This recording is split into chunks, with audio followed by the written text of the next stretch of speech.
Bagaimana prinsip pemahaman salaf dalam masalah politik? Ya, politik yang ada yang sekarang ini politik belah bambu. Yang satu diangkat, yang satu diinjak. Itu kalau bambu, belah bambu. Politik yang curang, politik yang bohong, politik yang menipu umat, politik suap menyuap. Kalau seperti ini, apakah pantas kita untuk masuk ke tempat itu? Jadi harus perhatikan, yang ada ini gimana politik yang ada? Politik yang curang, politik saling menjatuhkan, politik saling membuka aib, saling suap menyuap, dan yang lainnya. Apa pantas untuk masuk ke dalam tempat yang seperti itu? Justru dia harus menghindar. Itu yang pertama. Yang kedua, kalau seandainya pun dibenarkan masuk politik, siapa orangnya? Orangnya siapa? Kata Imam Al-Qayyim, orang yang faham Al-Quran, faham sunnah Nabi, menurut pemahaman salaf. Nah, kata Syekh Abdul Malik Ramadan Al-Jazairi dalam kitabnya beliau, Madarikun Nazar, kata beliau bahwa yang masuk ke politik ini adalah orang-orang yang faham Quran, sunnah, dan pemahaman salafus saleh. Tapi kalau kita lihat sekarang ini gimana? Siapa aja masuk, yang nggak ngerti agama, tauhid aja nggak paham, wudu nggak paham, masuk medan politik, nggak paham. Yang ketiga, kalau seandainya pun mereka mengadakan dengan masuk politik ini, mereka akan mengadakan perubahan. Perubahan bukan dengan itu. Perubahan seperti yang dimulai oleh para nabi dan rasul, dengan mengajak umat untuk mentauhidkan Allah. Dan pertama kali untuk adakan perubahan, dia harus merubah dirinya dulu. Sebagaimana Allah berfirman dalam surah Ar-Ra'd, "Innallaha la yughayyiru ma biqaumin hatta yughayyiru ma bi'anfusihim."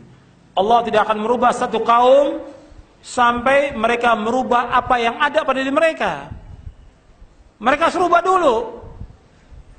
Mereka akidahnya harus rubah dulu dirinya, keluarganya, akhlaknya. Mereka belajar tentang Islam.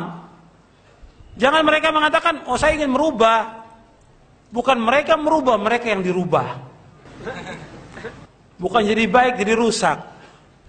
Dulu sebelum dia masuk partai, Masya Allah, jenggot, tidak isbal, rajin sholat berjamaah, rajin ngaji. Begitu masuk partai medan politik, rusak dia.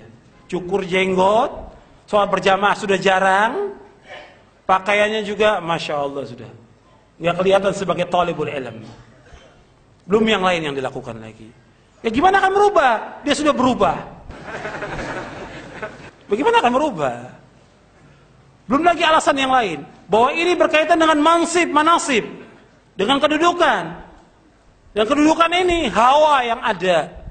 Orang bukan ingin merubah, bukan Islam, label Islam itu hanya dagangan yang dibawa oleh mereka. Dagangan. Kalau mereka ingin merubah, ya mereka tidak mencari kedudukan. Yang mereka cari kedudukan. Kalau sudah dapat kursi, sudah ditinggalkan semuanya, masa lama. Yang dicari kursi, bukan untuk membela Islam, bukan.